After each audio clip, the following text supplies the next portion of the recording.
Welcome,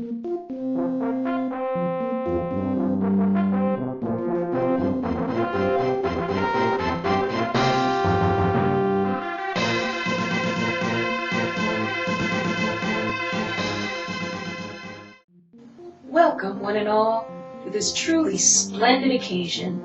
As you can tell by my fancy attire, this isn't merely a game review. Oh no, this is an event.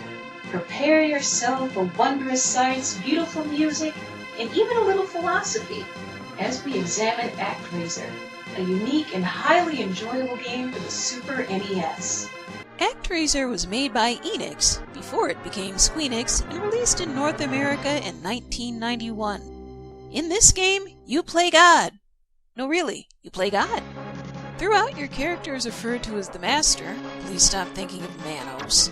And his archenemy is a demon known as Tanzara. The Master was injured in battle and retreated to his sky palace to heal. And then he slumbered there for 100 years. When he awoke, his world was in ruins, overrun with demons and completely devoid of people, for Tanzara had turned them all into fearsome monsters. Now you, the Master, must re-establish the population of the faithful, defeat the minions of Tanzara, and then take down the big bad himself so your followers can live in peace. Now, those of you who know a bit of gaming history may not be surprised to learn that Actraiser was considered a little controversial by Nintendo of America's censorship brigade. As a result, and possibly for fear of backlash by the nation's religious types, they insisted that the US release of Actraiser be stripped of religious references to whatever extent it was possible. So the Japanese release of the game contains more overt Christian references than its US counterpart. But let's face it, they're not fooling anyone. It's pretty obvious who the Master and Tanzara are supposed to represent. To start the game, choose Start, but you knew that already. Anywho, once you've done that, you get to give the Master a name and pick a place to begin. The spirit of the Master descends upon a statue of him and brings it to life as a mighty warrior set to slay the forces of evil. He's got a helmet! He's got a sword! Oh yeah, this guy's styling. And, well, with him being God and all, I would expect nothing else. You also have access to magic, and you can gain different types of it as you progress through the game. Personally, I favor Magical Stardust as the Swiss Army knife of spells. Got an annoying boss to defeat? Chances are Magical Stardust will make the fight go by much quicker.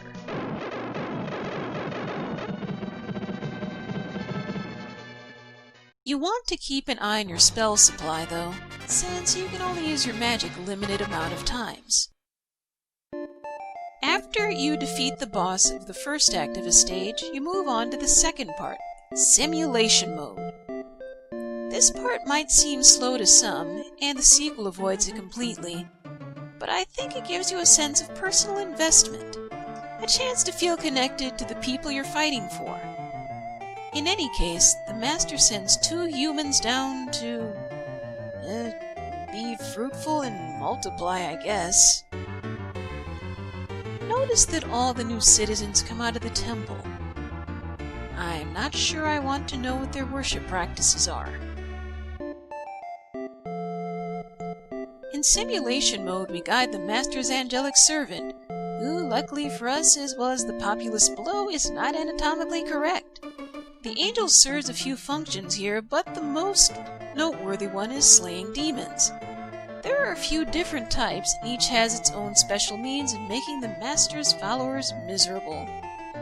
Some strike houses with lightning, some dry up farmland, some just carry people away and drop them in the ocean or something. And the most dangerous type of all, in this scary skull thing here, can actually cause earthquakes, a nasty effect that destroys all homes that aren't earthquake resistant. Over time, your followers gain new skills, including the ability to seal up monster lairs. Ultimately, that's your goal here. Seal up all the lairs in the town. After you do that, the stage's second action sequence, or act, begins. Along the way, though, you also have to answer the prayers of your followers so that they can progress. This is done through the almighty power of offerings and miracles. Miracles, you say? Oh yes, you wouldn't be God without those. You can use sun, wind, rain, lightning, and yes, even earthquakes to help your people. And to help yourself. You see, in this game, you level up as your followers' population increases. Ergo, the more you can increase the population, the stronger you'll become. The funny thing is that as time goes by, your followers learn to build better homes that can hold more people, which means that if you want to max out your levels, you'll have to destroy the old ones and all the people in them. And no matter how often you do this, and they know it was you, your followers still love you and give thanks for all you've done. Depending on how you look at it, that's either touching, unsettling, or an open invitation for sadistic gamers to party! As for offerings, these are nifty gifts that your people find or make for you. All you have to do is claim and use them as needed. But offerings aren't limited to simulation tools. They can also include new magic, magic points, or even extra lives, all of which you use during the action sequences. So pay close attention to what's going on. You never know what you'll uncover. So now the monster layers are sealed and you've reached the second act. This is where stuff gets real. Generally, the second act is tougher than the first, and the boss you fight at the end will be much cooler looking with a more dramatic battle theme. As a rule, the game's boss battles aren't that hard. Sometimes it's a matter of memorizing attack patterns, and sometimes it's a matter of pray for the best and hack until dead. It's still fun though, especially when the scenery's as pretty as this, and the music is this epic.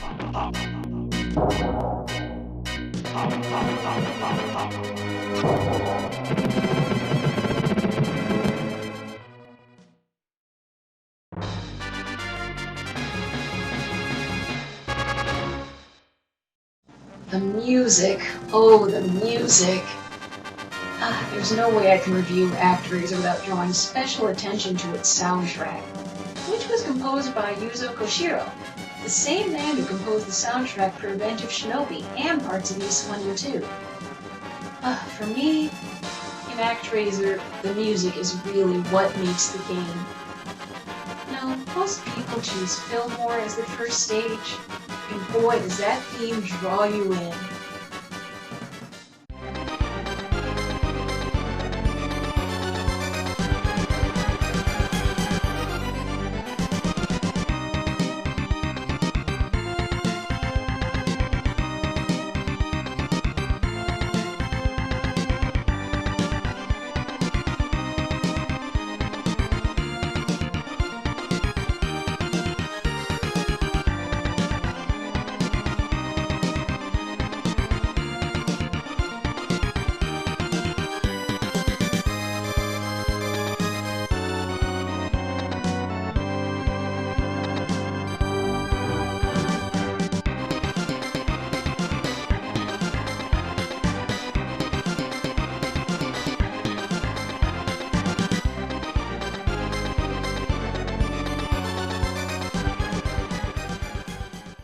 Sadly, it's never used again, but hey, it's great while it lasts.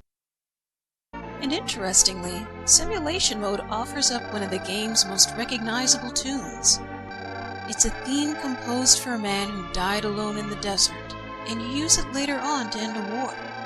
Depending on the mood you're in, you may smile, or cry, or both.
Okay, I got a bit sidetracked there, but I think it was worth the trip.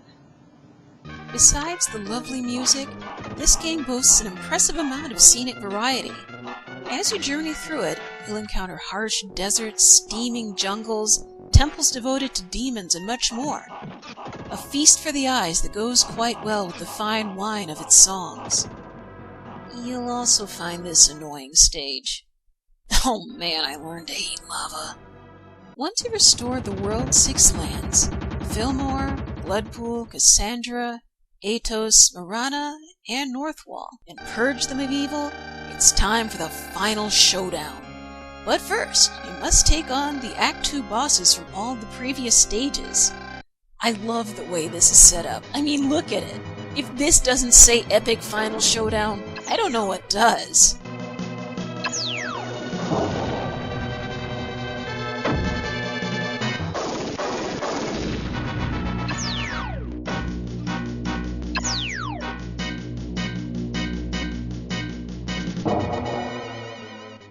Congratulations, you've completed the boss rush. Now it's time to battle Tanzor himself. I know I'm not going to spoil things for you by showing you what he looks like. Again, this battle isn't hard, but it's still pretty exciting. I certainly breathed a sigh of relief when I made the final strike with only 2 hit points left.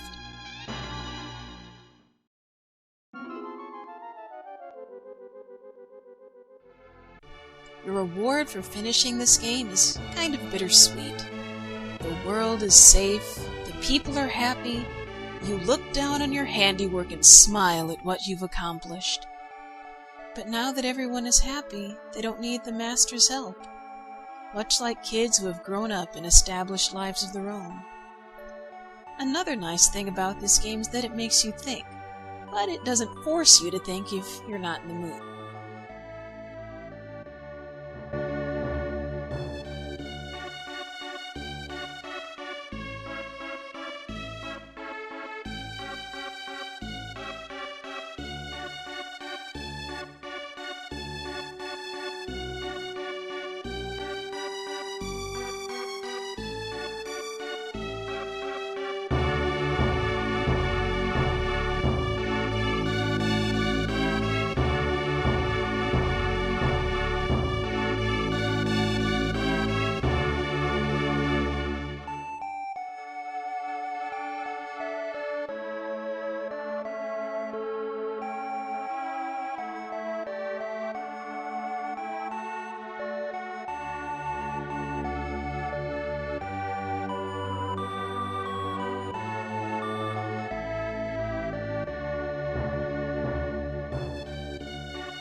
Then, when you hit the reset button, at least in the US version, another challenge awaits you! Professional mode is unlocked now, and this lets you enjoy the action stages at their original Japanese difficulty. There's no simulation mode here, but since the action part is fun, I certainly can't complain.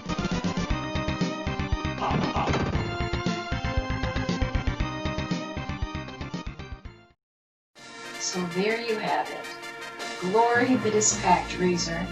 I really can't say much bad about it, except that it's a little bit on the easy side, and people who prefer a straightforward action game might get a little impatient during the simulation sequences. But if you're in the mood for something a little different that has one of the best soundtracks I've ever heard on the Super NES, I highly recommend you drop a few Wii points on this wonderful title.